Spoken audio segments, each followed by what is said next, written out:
നമ്മൾ പശുവിനും കോഴിക്കൊക്കെ തീറ്റ കൊടുക്കുന്ന പോലെയാണ് അദ്ദേഹം കുട്ടികൾക്ക് മിഠായി കൊടുക്കുന്നത്. അയിത്തം എന്നൊക്കെ പറയുന്ന കാര്യമുണ്ടല്ലോ, നമ്മളൊക്കെ പണ്ട് നമ്മുടെ മനസ്സിൽ നിന്നൊക്കെ ഇറങ്ങിപ്പോയൊരു കാര്യമാണ്. അതൊക്കെ ഇപ്പോഴും ആളുടെ മനസ്സിൽ നിലനിൽക്കുന്നു എന്നുള്ളതാണ് ഇവിടുത്തെ ഏറ്റവും പ്രധാനപ്പെട്ട കാര്യം. സാധാരണ കുട്ടികൾ കാണുമ്പോൾ നമ്മൾ എന്ത് ചെയ്യുക, മിഠായി എടുത്ത് കുട്ടികളുടെ കൈ കൊടുക്കുക.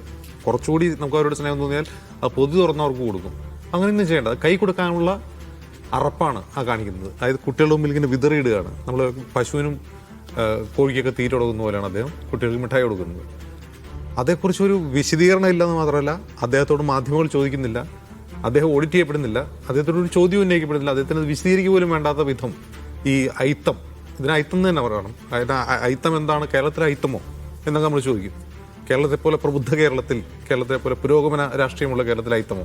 കേരളത്തിലെ അയിത്തമുണ്ട്, കേരളത്തിൽ അയിത്തമുണ്ട്, ജാതിയുണ്ട്, അസ്പൃശ്യതയുണ്ട്, ഇതെല്ലാം ഉണ്ട്. നമ്മളതൊക്കെ പുരോഗമന മുഖം മൂടിയിട്ട് മറച്ചു വെച്ചിരിക്കുകയാണ്.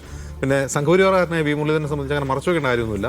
അദ്ദേഹത്തിന് അതിൽ വിശദീകരണം കൊടുക്കേണ്ട കാര്യമില്ല, ന്യായീകരിക്കേണ്ട കാര്യമില്ല, അദ്ദേഹത്തോട് ആരും ചോദിക്കുകയില്ല. കാരണം സംഘപരിവാര രാഷ്ട്രീയം അതിൻ്റെ പ്രയോക്താക്കളാണ്, അതിലാർക്കും തർക്കമൊന്നുമില്ല. പക്ഷേ അദ്ദേഹം ഒരു MLA ആണ്, ജനങ്ങൾ തിരഞ്ഞെടുത്ത ഒരു ജനപ്രതിനിധിയാണ്. ആ സാഹചര്യത്തിൽ അത് ചോദ്യം ചെയ്യപ്പെടണം, അദ്ദേഹം അതിന് മറുപടി പറയണം, അദ്ദേഹം അത് തിരുത്തണം. അതാണ് ഏറ്റവും പ്രധാനപ്പെട്ട കാര്യം. ഒന്ന് ആലോചിച്ച് നോക്കുക, വി മുരളീധരൻ ഒരു മേൽജാതിക്കാരനോ സവർണനോ ഒന്നുമല്ല അയിത്തം കാണിക്കാൻ. അദ്ദേഹം ഒരു പിന്നോക്ക സമുദായത്തിൽപ്പെട്ട ആളാണ്.